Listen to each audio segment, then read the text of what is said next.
Hi weavers, welcome to our channel just imagine novels.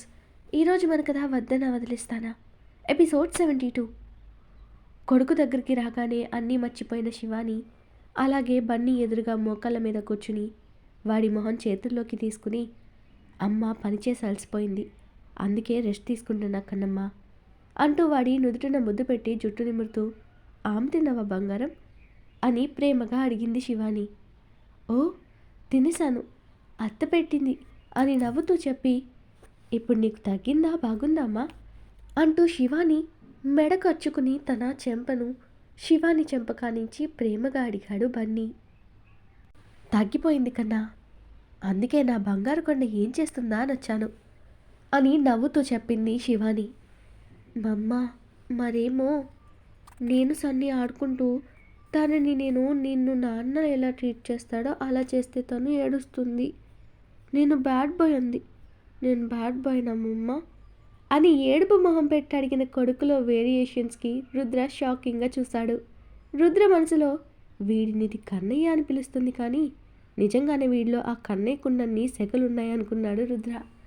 Shivani కొడుకుని హత్తుకుని సరిగ్గా నేల మీద కూర్చుని కొడుకుని తన ఒడిలో కూర్చోబెట్టుకుంటూ, నువ్వు బంగారం నాన్న, ఎప్పటికీ బ్యాడ్ కాదు, నువ్వు అమ్మకి బోలెడు ప్రేమ పంచే బంగారు కొండవంటూ బన్నీ తల మీద ముద్దు పెట్టి, కానీ అలా నువ్వు పెద్దవాళ్ళ బిహేవ్ చేయకూడదు బంగారం, తప్పు.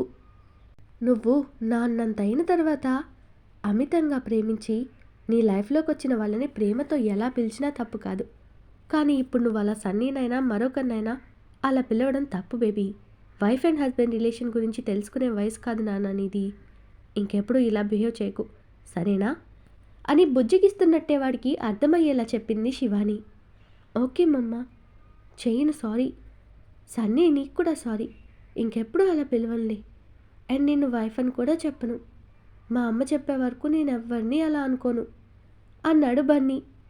నా బంగారం నా కన్నమ్మ, అన్నీ చెప్పగానే ఇట్టే అర్థం చేసుకుంటావు అంటూ శివాని వాడికి ముద్దులు పెడుతుంటే అదంతా విన్న రుద్ర వాళ్ళ దగ్గరికి వెళ్ళి శివాని తలని ప్రేమగా నిమిరి బన్నీని ఎత్తుకున్నాడు రుద్ర. శివాని చెప్పే విధానం రుద్రకి చాలా నచ్చింది.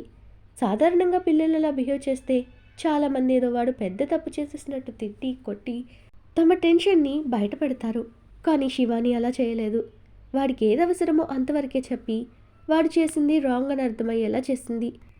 బన్నీని రుద్ర ఎత్తుకోగానే శివాని, సన్నీ ఇలా రా నాన్న అని పిలిచి పాపని తన ఒడిలో కూర్చోబెట్టుకుని, బన్నీ ఇంకెప్పుడు ఇలా చేయడు సరేనా, నువ్వు తన సారీ యాక్సెప్ట్ చేసి ఇద్దరూ ఎప్పట్లా బెస్ట్ ఫ్రెండ్స్లా ఉండాలి, ఓకేనా అంది శివాని. ఓకే అత్తయ్య. రుద్ర బన్నీని కిందకి దించగానే సన్నీ వాడి చేయి పట్టుకుని, మనం ఫ్రెండ్స్ ఓకేనా అంది క్యూట్గా. ఓకే సన్నీ అంటూ వాళ్ళనే చూస్తున్న రుద్ర చంకలోకి ఎక్కిన బన్నీ, నాన్న నాకు సైకిల్ నేర్పిస్తా అన్నావు, ఇప్పుడు నేర్పించు కదా అని గారంగా అడిగాడు బన్నీ. రుద్ర కొడుకుని ముద్దు చేసి, నేర్చుకుంటావా, సరే పదా అని నవ్వుతూ చెప్తున్న రుద్రని చూసి, వాడికి సైకిల్ ఎక్కడిది అని అడిగింది శివాని. మమ్మ, నాన్న నాకు బబ్లుకి సన్నీకి కొత్త సైకిల్స్ కొనిచ్చాడు చూద్దురా అంటూ రుద్ర దగ్గర నుండి దిగి శివానీని అవుట్ హౌస్ వద్ద ఉన్న సైకిల్స్ దగ్గరకు లాక్కెళ్ళి చూపించాడు బన్నీ. వాటిని చూసి, వావ్ సూపర్ కన్నా, కానీ జాగ్రత్తగా తొక్కాలి, రోడ్లలోకి అస్సలు వెళ్ళకూడదు అంది శివాని. నేను చూసుకుంటాలేవే అన్న రుద్రని కోపంగా చూసి, నీ సంగతి తర్వాత చెప్తాను అని సైగ చేసింది శివాని. ఆమె భయపడుతుందని, ఓకే మమ్మ నేను బయటకు వెళ్ళను, నాన్న దా అని రుద్రని పిలిచి తన సైకిల్ పక్కన నిలబడ్డాడు బన్నీ తొక్కడానికి రెడీ అవుతూ. రుద్ర ఇంటి నుండి వెళ్తున్న కళ్యాణ్ మధ్యలో దిగిపోగా విశాల్ నేరుగా తన ఆఫీస్కి వెళ్ళిపోయాడు. విశాల్ బయట ఎంత క్యాజువల్గా ఉన్న వర్క్ విషయంలో తను చాలా సీరియస్, ఎంప్లాయీస్తో కూడా చాలా సీరియస్గా ఉంటాడు. అలా ఉండకపోతే వర్క్ చేయడానికి నెగ్లెక్ట్ చేస్తారు ఎంప్లాయీస్. బాస్ అంటే వాళ్ళల్లో భయం ఉండాలి అనుకునే రకం విశాల్. కళ్యాణ్ కూడా తన ఆఫీస్కి వెళ్ళిపోయాడు.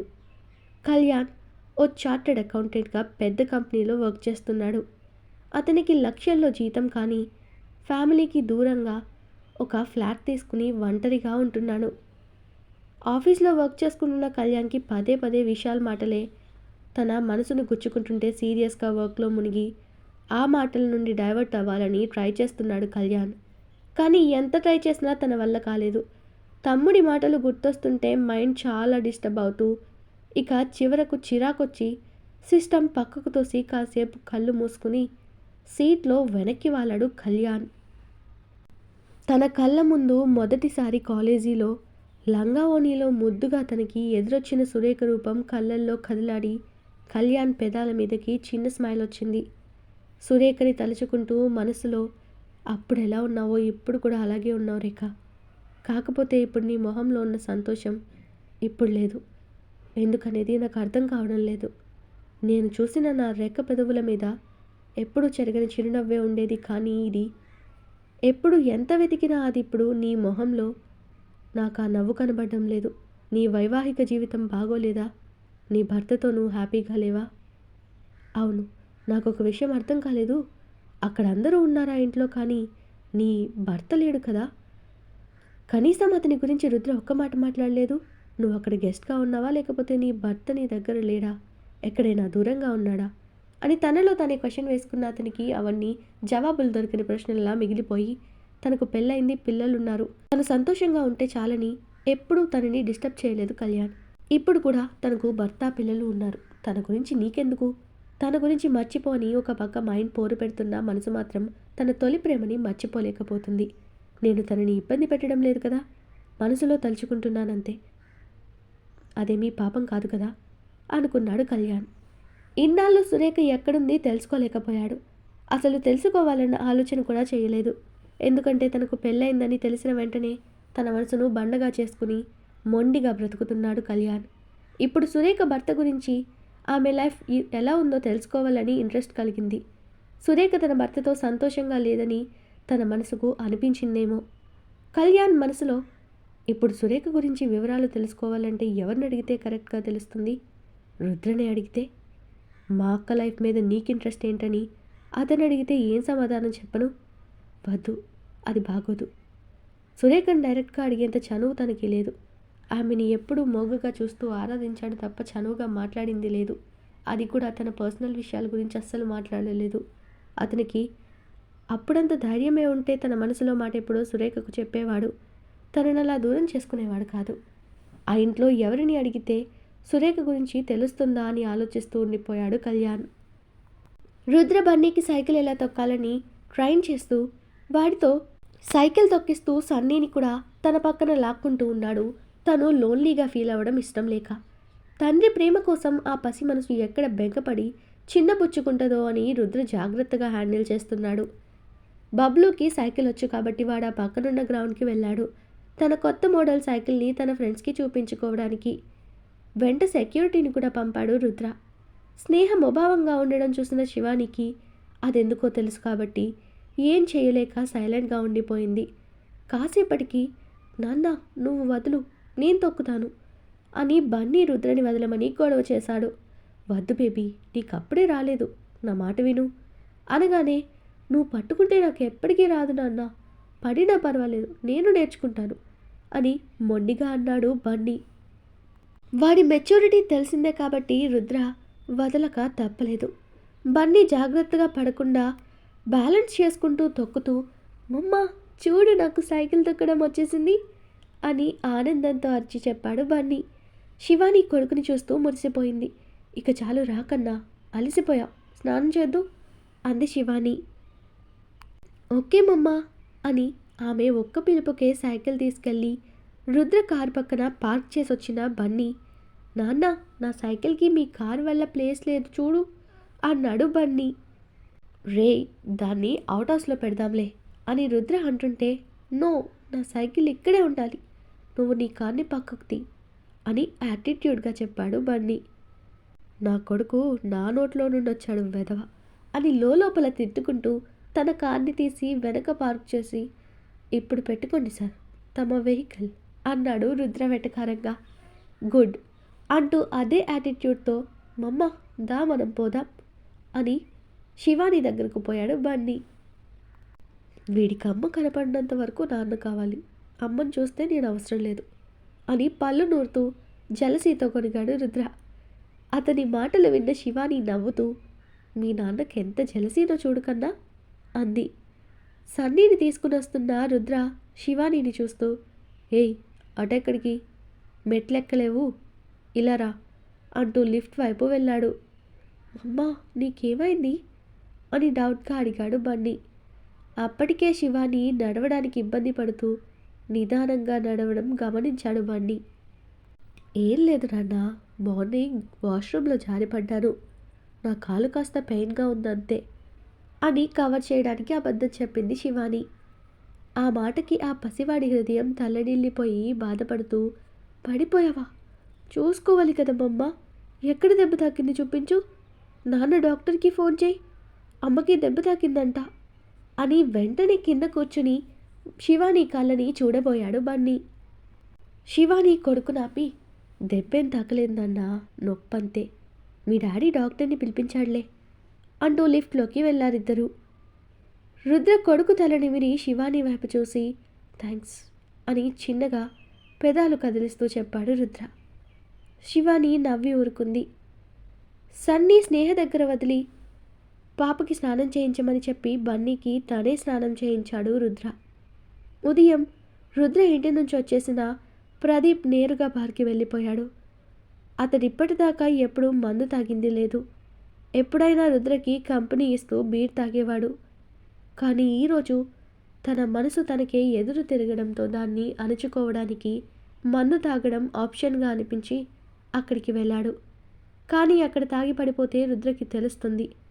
అంతగా ఎందుకు తాగావంటే ఏం సమాధానం చెప్పాలో తెలియక అక్కడొద్దని ఓ బాటిల్ కొని తీసుకుని తన ఫ్లాట్కి వెళ్ళిపోయాడు ప్రదీప్. ప్రదీప్ వెనకాల తన మనిషిని పంపించిన రుద్రకి ప్రదీప్ మందు బాటిల్ తీసుకుని ఫ్లాట్కి వెళ్ళడం గురించి చెప్పగానే రుద్ర నవ్వుకున్నాడు. మందు తాగడానికి సిద్ధపడ్డాడంటే ఒకటి కోపమైన అయి ఉండాలి, లేదా బాధతో అయినా అయి ఉండాలి. ఇప్పుడు అయ్యగారికి కోప్పడే సిచ్యువేషన్ లేదు. ఎందుకంటే అక్కడ స్నేహవాడిని మోసం చేయలేదు, వాడి మనసును వాడే మోసం చేసుకున్నాడు. ప్రేమించిన మనిషికి తన ప్రేమ చెప్పడం రాదు, కానీ వెధవకి బార్లో మందు తాగడానికి వెళ్ళాడు, పెద్ద దేవదాస్లాగా. అదేదో స్నేహం మీదున్న ప్రేమని గుర్తించాలి, నాతో చెప్పాలి కదా, లేదా తనతో అయినా చెప్పొచ్చు. అదేది చేయకుండా వెధవ మందు తాగడానికి బయలుదేరాడు. వీడి దగ్గరికి ఇప్పుడు వెళ్ళడం కరెక్ట్ కాదు. కాసేపు బాధపడినీలే, మందు తాగితే బాధలు తగ్గుతాయని ఎవరో చెప్తే విని ఫాలో అవ్వడానికి వెళ్ళినట్టున్నాడు. కానీ వాడికి అర్థం కావడం లేదు, మందు తాగితే బాధలు తీరవు, మనసులో బాధ పెరుగుతుందని అనుకున్నాడు రుద్ర. ఒకప్పుడు తను కూడా శ్రీ మీద కోపం, బాధ, కసితో మందు తాగుతూ బాధని మర్చిపోతాను అనుకుని మందు అలవాటు చేసుకున్నాడు. కానీ దానికి ఎడిక్ట్ అయ్యాడు తప్ప బాధని మర్చిపోలేకపోయాడు రుద్ర. తర్వాత శివాని తన లైఫ్లోకి రాగానే ముందు గుడ్ బై చెప్పేశాడు. ఆ అలవాట్లన్నీ తర్వాత దూరంగా ఉండిపోయాడు వాటన్నిటికీ రుద్ర. నైట్ బన్నీని నిద్రపుచ్చాక రుద్ర ఇంకా రూమ్కి రాకపోవడంతో లేచి బాల్కనీలోకి వెళ్ళింది శివాని. ఆలోచనల్లో మునిగున్న రుద్రని చూస్తూ, ఇక్కడేం చేస్తున్నావు రుద్ర అని అడుగుతూ అతని దగ్గరకు వెళ్ళిందామె.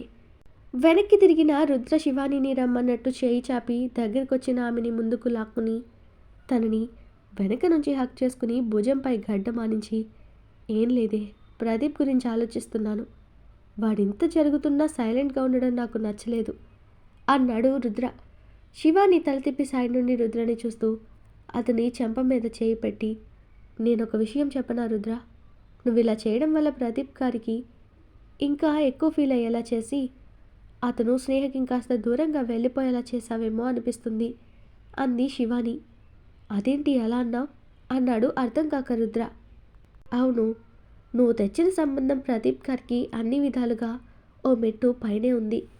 విషయాల్ని చూసిన ప్రదీప్ గారి ఆలోచిస్తారు కదా, తనకంటే బెటర్గా ఉన్న అబ్బాయి పెళ్లి చేసుకుంటే స్నేహ సంతోషంగా ఉంటుందని త్యాగం పేరుతో దూరంగా ఉంటాడు తప్ప స్నేహని చేరుకోవడానికి ధైర్యం చేసి ముందుకు రాడు. ఈ పెళ్లి చూపుల కాన్సెప్ట్ ఒక రకంగా ఫెయిల్ అయినట్టు అనిపిస్తుంది నాకు అన్నది పెదవే విరుస్తూ శివాని. రుద్ర ఆలోచనల్లో పడుతూ, మరేం చేయమంటావే, వాడేం చేసినా ఓపెన్ కావడం లేదు, అలా అని వాడికి స్నేహ అంటే ఇష్టం లేదా అంటే ఉంది. స్థాయి గురించి మాట్లాడుతూ దూరంగా ఉంటున్నాడు. స్నేహకి వాడికి పెళ్లి జరిగితే స్నేహ సంతోషంగా ఉంటుందిరా, డైరెక్ట్గా నేను అడిగినా వాడు నో అనే చెప్తాడు. చూద్దాం ఎంతవరకు వస్తుందో ఈ ప్రేమ కదా, ఏదైతే అది అవని, అడుగు ముందుకు వేసేశాను, ఇక వెనక్కి వెళ్ళడం కుదరదన్నాడు రుద్ర. నువ్వేం చేసినా స్నేహ సంతోషాన్ని దృష్టిలో పెట్టుకుని చేయి రుద్ర అని హెచ్చరించింది శివాని. దానికి ఇంకా బోలెడ్ టైం ఉందిలే కానీ నీకిప్పుడు ఓకేనా, పెయిన్ తగ్గిందా అని ఆమె బుగ్గకి తన చెంప ఆనించి ప్రేమగా అడిగాడు రుద్ర. ఎక్కడ ఓకే బాబు, ఇంకా నన్ను నెల రోజులు కదుపుకు దూరంగా ఉండని చిరుకోపం చూపిస్తూ అన్నది శివాని.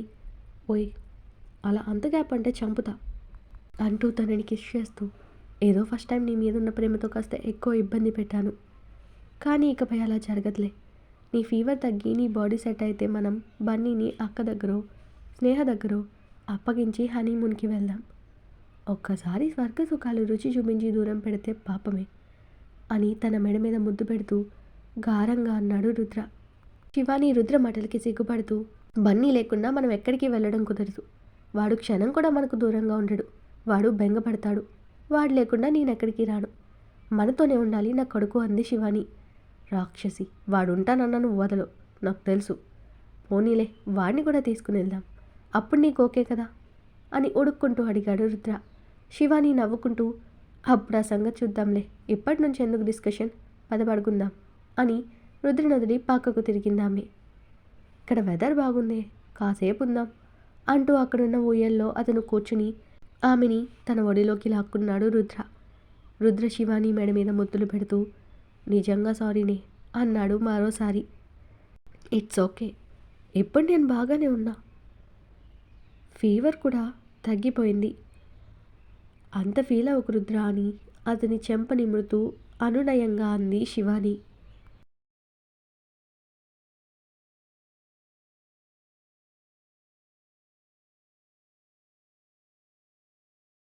ఈరోజు మన కథ ఇక్కడితో కంప్లీట్ అయింది.